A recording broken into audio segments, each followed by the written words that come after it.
You Are Special by Max Lucado. Can you zoom in? And then tell me when you zoom out.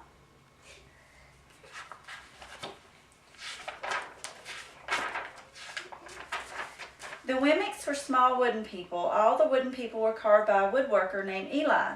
His workshop sat on a hill overlooking their village. Each Wemmick was different. Some had big noses, others had large eyes. Some were tall and others were short. Some wore hats, others wore coats. But all were made by the same carver and all lived in the village.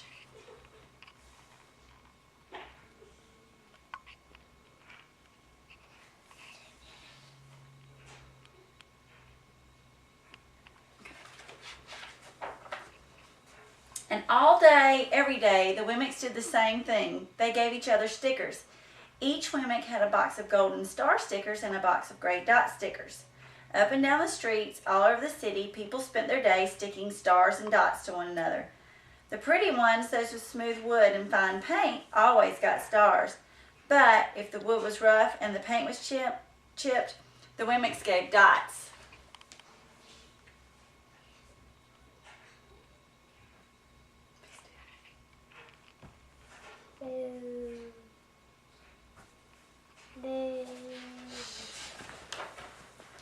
The talented ones got stars too. Some could lift big sticks high above their heads and jump over tall boxes. Still others knew big words or could sing pretty songs. Everyone gave them stars. Some Wemmicks had stars all over them. Every time they got a star, it made them feel so good. It made them want to do something else special and get another star. Others, though, could do little, and they got dots.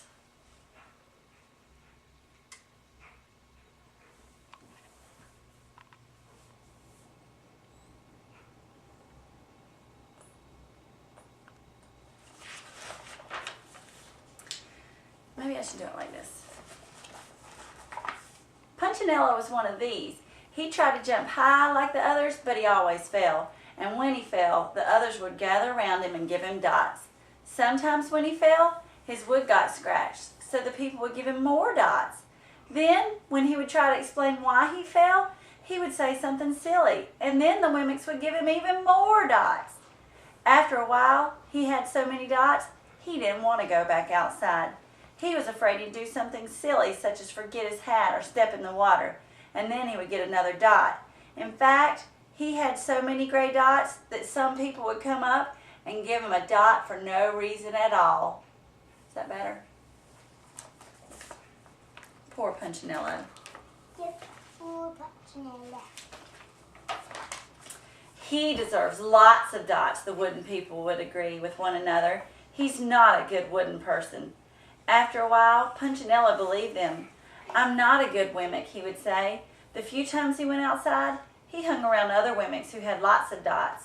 He felt better around them. Let me see that. Where's the chipped paint? Oh, he's got chipped paint. Right Yeah. there? Yeah. One day, he met a Wemmick who was unlike any other he had ever met. She had no dots or stars. She was just wooden. Her name was Lucia.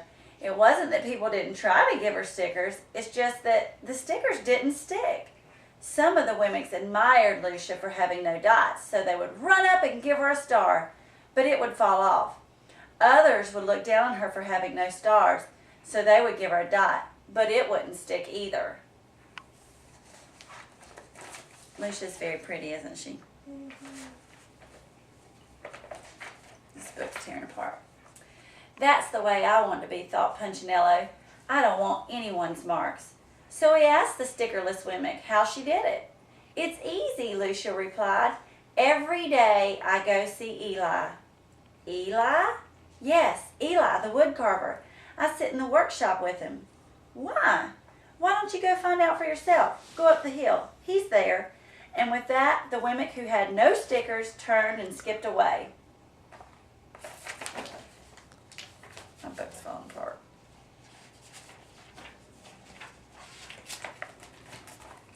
But will he want to see me? Punchinello cried out. Lucia didn't hear. So Punchinello went home and he sat near a window and watched the wooden people as they scurried around, giving each other stars and dots. "It's not right," he murmured to himself, and then he decided to go see Eli.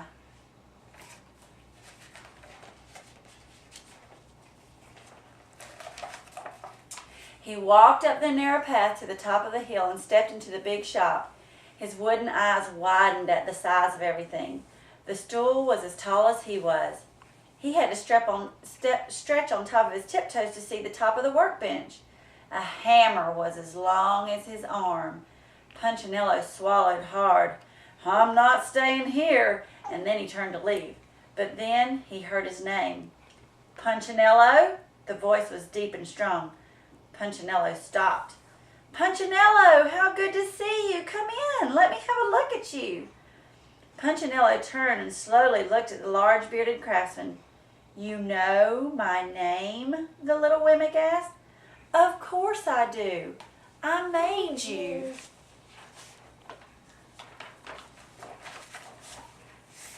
Eli stooped down and picked him up and set him on the bench.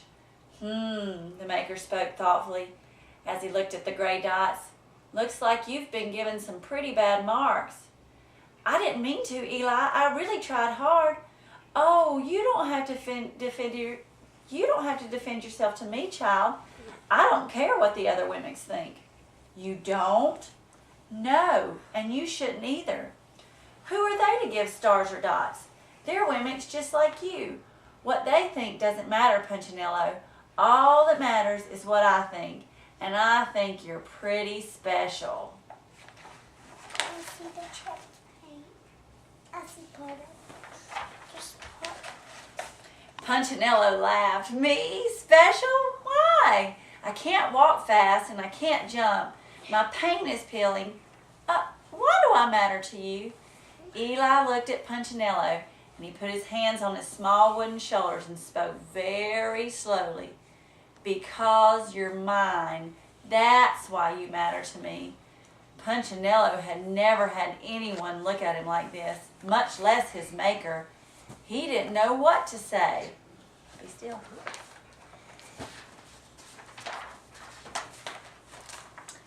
"Every day I've been hoping you would come," Eli exclaimed. "I came because I met someone who had no marks," said Punchinello.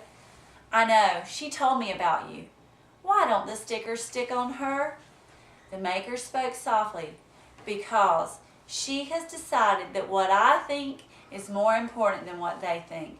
The stickers only stick if you let them." "What? The stickers only stick if they matter to you. The more you trust my love, the less you care about their stickers." "I'm not sure I understand." Eli smiled. "You will, but it'll take time.